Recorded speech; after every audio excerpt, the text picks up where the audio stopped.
pertama, penjelasan tentang unsur-unsur penting penyusun kehidupan. Setiap makhluk hidup tersusun atas berbagai unsur kimia. Unsur-unsur tersebut dibedakan menjadi dua kelompok besar, yaitu unsur makro dan unsur mikro. Unsur makro adalah unsur yang dibutuhkan tubuh dalam jumlah besar. Contohnya karbon, hidrogen, dan oksigen. Nah, sementara itu unsur mikro adalah unsur yang dibutuhkan dalam jumlah kecil, namun tetap penting untuk fungsi sel. Unsur-unsur inilah yang membentuk berbagai senyawa penyusun kehidupan. Penjelasan yang kedua tentang komponen penyusun sel. Sel sebagai unit terkecil kehidupan tersusun atas beberapa komponen utama, yaitu 70-80% air, 10-20% protein, 2-3% lipid atau lemak, 1% karbohidrat, dan sekitar 1% senyawa lainnya.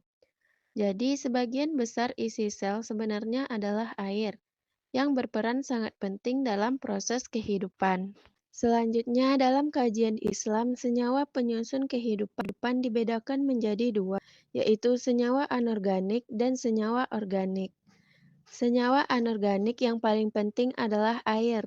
Dalam Al-Quran, air juga disebut sebagai sumber kehidupan, seperti yang terdapat pada Quran Surat Al-Anbiya ayat 30. Dan yang terdapat pada Quran Surat Al-Mu'minun ayat 12-14 yang menjelaskan bahwa kehidupan bermula dari air. Lanjut senyawa anorganik air. Air memiliki peran yang sangat penting bagi makhluk hidup, di antaranya sebagai pelarut, tempat berlangsungnya berbagai reaksi kimia di dalam tubuh. Selanjutnya menstabilkan suhu tubuh.